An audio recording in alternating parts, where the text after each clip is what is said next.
When we talk about employee wellness programs, there's something that's at the forefront of research right now.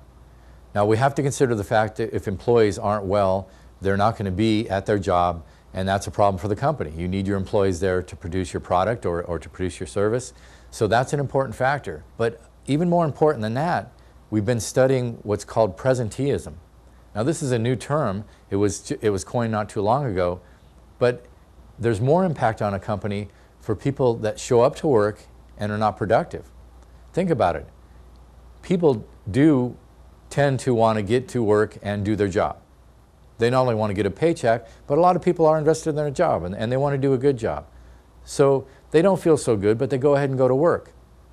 But they're at work and they're not really accomplishing much because their back hurts or their head hurts or they got a cold or whatever.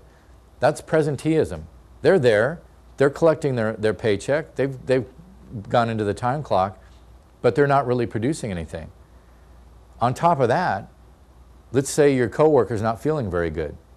And so you decide to look through your purse or you look in your wallet. You try to find something to ease their pain.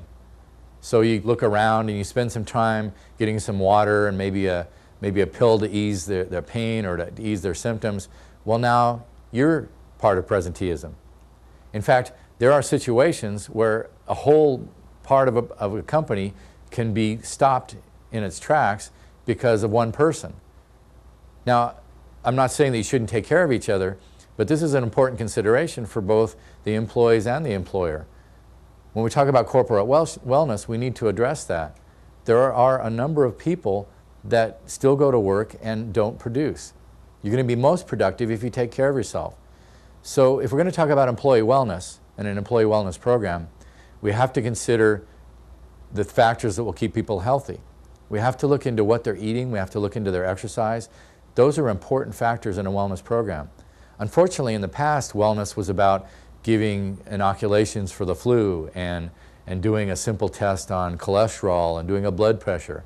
Well, these can be important factors. They usually point to something that needs to be looked at more. But if we're going to consider employee wellness, we really have to consider what wellness is. And we have to consider that wellness is somebody that has energy, that can focus, that can concentrate on their job, and then they're not going to steal from other people's productivity as well. So employee wellness has to do with wellness.